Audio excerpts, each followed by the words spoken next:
Hello friends, welcome back to my channel. ఈ video వచ్చేసి perspectives in ఎడ్యుకేషన్కి సంబంధించి ఇంగ్లీష్ మీడియం క్లాసెస్ యొక్క సెకండ్ యూనిట్ యొక్క వీడియో నెంబర్ 10 అనమాట. ప్రీవియస్ వీడియోస్ అన్నీ కూడా మీరు చూడాలి అనుకుంటే వాటి యొక్క లింక్స్ అనేవి కింద డిస్క్రిప్షన్ బాక్స్లో ఇస్తాను, ఒకసారి చెక్ చేయండి. అండ్ ఈ నోట్స్ మీకు కావాలి అనుకుంటే మన యొక్క టెలిగ్రామ్ గ్రూప్లో జాయిన్ అవ్వచ్చు. లింక్ అనేది కింద డిస్క్రిప్షన్ బాక్స్లో ఇస్తాను, చెక్ చేసి జాయిన్ అవ్వండి. అండ్ మన ఛానల్కి Telegram, WhatsApp and Instagram accounts కూడా ఉన్నాయి. ఫాలో అవ్వాలి అనుకుంటే లింక్స్ అనేవి కింద డిస్క్రిప్షన్ బాక్స్లో ఇస్తాను. సో మనం ఈ వీడియోలో CABE గురించి డీటెయిల్గా డిస్కస్ చేద్దాం. మీరు కనుక మన ఛానల్కి రావడం ఫస్ట్ టైం అయినట్లయితే ఛానల్ని ఖచ్చితంగా సబ్స్క్రైబ్ చేసుకోండి, వీడియోని లైక్ చేయండి అండ్ మీ ఫ్రెండ్స్ అందరితో ఈ వీడియోని షేర్ చేసుకోండి. CABE అంటున్నాం. CABE అంటే ఏంటి అంటే ఫస్ట్ ఫుల్ ఫామ్ తెలుసుకుంటే సగం మనకు వచ్చేసినట్లే. CABE యొక్క ఫుల్ ఫామ్ ఏంటి అంటే central advisory board of education.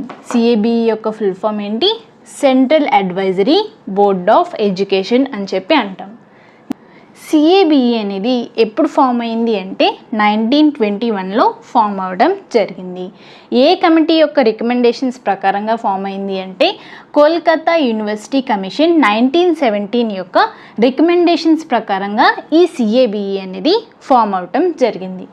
Next 1923లో దీన్ని డిజాల్వ్ చేయడం జరిగింది, అంటే క్యాన్సిల్ చేసేసారు. ఈ కమిటీని క్యాన్సిల్ చేసేయడం జరిగింది. ఎప్పుడు అంటే 1923లో. నెక్స్ట్ మళ్ళీ దీన్ని ఎప్పుడు రీస్టార్ట్ చేశారు అంటే 1935లో మళ్ళీ దీన్ని రీస్టార్ట్ చేయడం జరిగింది. ఏ కమిటీ యొక్క రికమెండేషన్స్ ప్రకారంగా అంటే హార్టాగ్ కమిటీ 1929 యొక్క రికమెండేషన్స్ ప్రకారంగా దీన్ని మళ్ళీ రీస్టార్ట్ చేయడం జరిగింది. నెక్స్ట్ అసలు దీని యొక్క CABE యొక్క డ్యూటీస్ ఏంటి అంటే మినిస్ట్రీ ఆఫ్ ఎడ్యుకేషన్ ఉంటుంది కదా, మనకి సెంట్రల్ మినిస్ట్రీ ఆఫ్ ఎడ్యుకేషన్ ఉంటుంది కదా, దానికి ఎడ్యుకేషనల్ అడ్వైజర్గా ఉంటుంది. CABE అంటే ఎడ్యుకేషనల్ అడ్వైజర్ అని చెప్పి గుర్తుపెట్టుకోండి.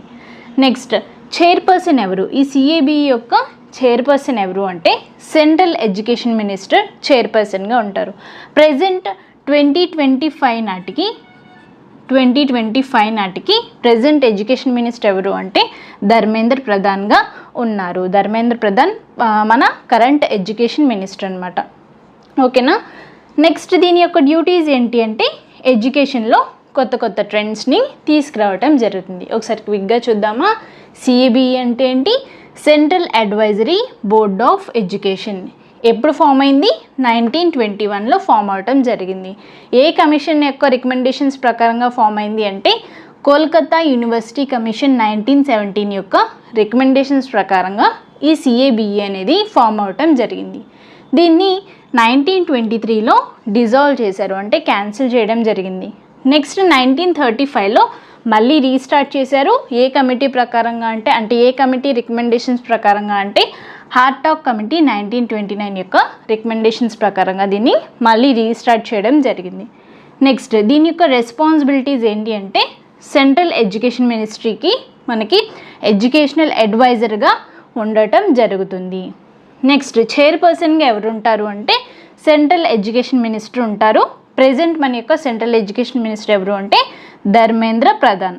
నెక్స్ట్ ఎడ్యుకేషన్లో కొత్త ట్రెండ్స్ని కూడా తీసుకురావటం జరుగుతూ ఉంటుంది. ఇది వచ్చేసి CABE యొక్క కంప్లీట్ ఇన్ఫర్మేషన్.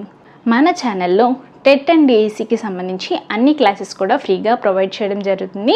సో ఒకసారి ఛానల్ని విజిట్ చేసి నచ్చితే మన ఛానల్ని తప్పకుండా సబ్స్క్రైబ్ చేసుకోండి.